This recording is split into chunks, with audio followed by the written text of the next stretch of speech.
नाम है मंगल। नाम तो आपने सुना ही होगा। मंगल नाम है, लेकिन यह अमंगल कब कर बैठता है? यदि किसी जन्म पत्रिका में 1, 4, 7, 8 या 12वें भाव में विराजमान हो तो ऐसा स्त्री या पुरुष हम उसको कहते हैं कि यह मंगली है। और यह क्या करता है आप जानते हैं? यह विवाह में देरी करवाता ही करवाता है। और यदि विवाह करवा भी दे तो यह दाम्पत्य जीवन में जहर घोलने का कार्य करता है। तलाक तक की नौबत ये लेकर के आ जाता है। क्या किया जाए अब इस दोष का? साथियों, यदि आप भी इस दोष से पीड़ित हैं तो एक बहुत ही सटीक और सही समय आ रहा है, और वो समय है मंगला गौरी का। जी हां, 23 जुलाई 2024 की हम बात कर रहे हैं। इस दोष की समाप्ति का इससे अच्छा मौका अगले 1 वर्ष तक आपको नहीं मिलने वाला है।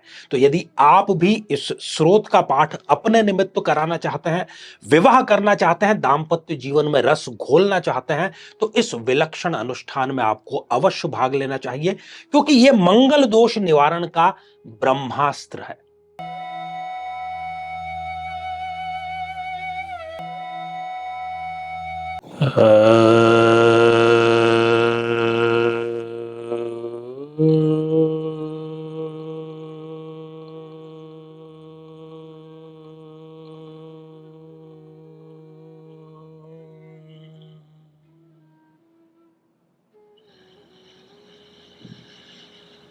ओम पूर्णमदः पूर्णमिदं पूर्णात् पूर्णमुदच्यते पूर्णस्य पूर्णमादाय पूर्णमेवावशिष्यते। ओम शांति शांति शांति।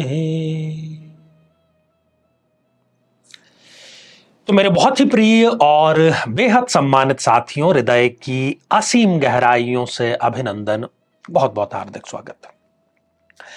साथियों, मैं नहीं समझता कि किसी भारतीय घर में या भारत के बाहर बसे हुए जितने सनातन धर्मावलंबी हैं, कोई ऐसा घर होगा जहां पर घर का कोई ना कोई एक सदस्य नित्य नियमित रूप से सूर्य देव को अर्घ्य न प्रदान करता हो, उनको जल न समर्पित करता हो।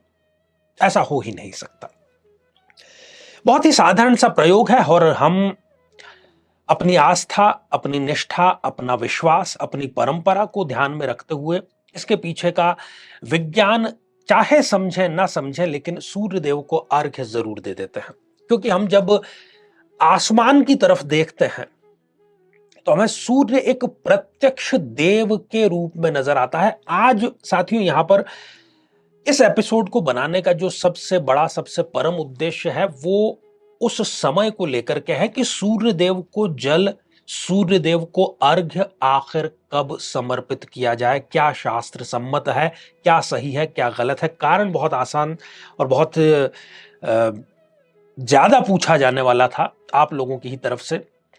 लोगों की कई समस्या हैं। किसी की नौकरी शिफ्ट में है, किसी का घर ऐसे स्थान पर है कि वो सूर्य को ठीक देख नहीं पाता। दिल्ली, मुंबई जैसे बड़े बड़े शहरों में जहां कई कई मंजिलों की अट्टालिकाएं हैं। तो कुल मिलाकर के प्रश्न जो ये था कि आचार्य जी, मैं तो सुबह 10 बजे सूर्य को जल प्रदान करता हूं। मैं भी कई बार लोगों को, जब उनकी कुंडली में सूर्य की कोई समस्या होती है, इस प्रकार का उपाय बताते हैं कि आप सूर्य को जल प्रदान करिए, आदित्य हृदय स्तोत्र का पाठ करिए। और फिर जब उनसे पूछा गया कि कितनी बजे, तो कोई कहता है कि आचार्य जी, मैंने 9 बजे दिया, मैंने 8 बजे दिया।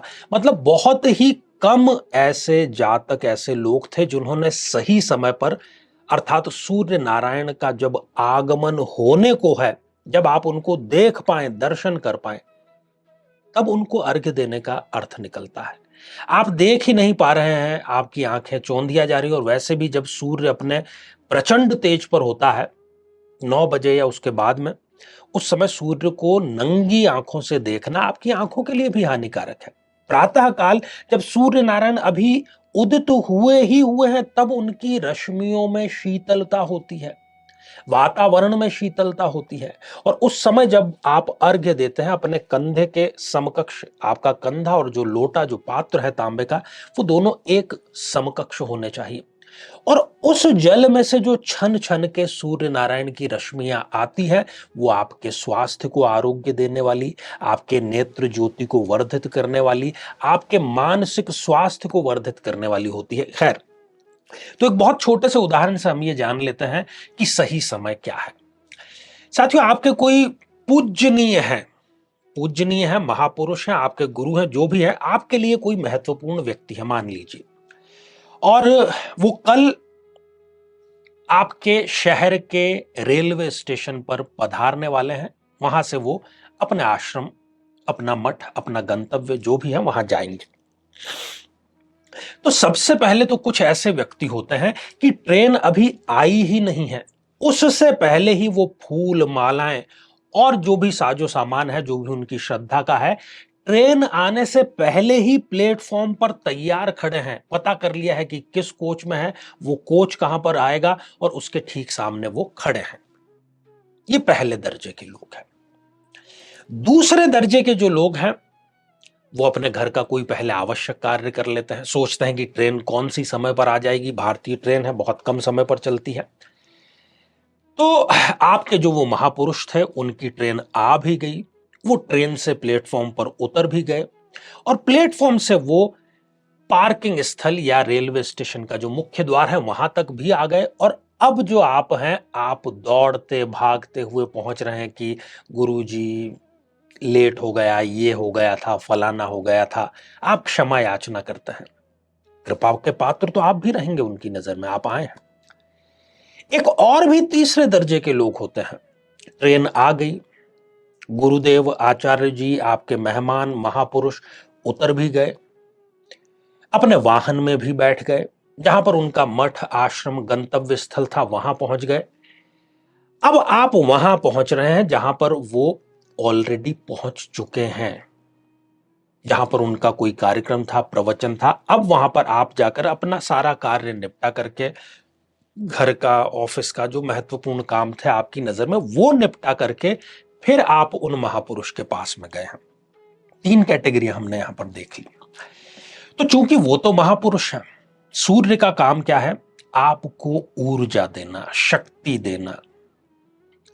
वो तो देंगे ही, ऐसा नहीं कि वो आप पर रोशनी डालना, प्रकाश देना बंद कर देंगे। लेकिन जो सुपात्रता होती है वो अर्जित की जाती है साथियों। और बट ऑब्वियस सी बात है कि जो पहले से ट्रेन आने के पहले पूर्व ही प्लेटफॉर्म पर तैयार बैठा था, वो कहीं ना कहीं सुपात्र की श्रेणी में, प्रथम श्रेणी में रहेगा, इसमें कोई दो राय नहीं। बहुत ज्यादा इसमें समझाने के लिए कुछ है नहीं। तो आपका या जितने लोगों का भी ये प्रश्न था कि आचार्य जी कितनी बजे सूर्यदेव को जल देना चाहिए, अर्घ्य देना चाहिए, तो आज आपके पास में गूगल बाबा है। आप कल कितनी बजे आपके शहर में सूर्य उदय होने वाला है आप जान सकते हैं। तो मान लीजिए कि सुबह 6 बजे आपके शहर में सूर्य उदय होने वाला है, तो 5:55 पर आपको तैयार रहना है, स्नान आदि करके, पात्र आदि सब लेकर के।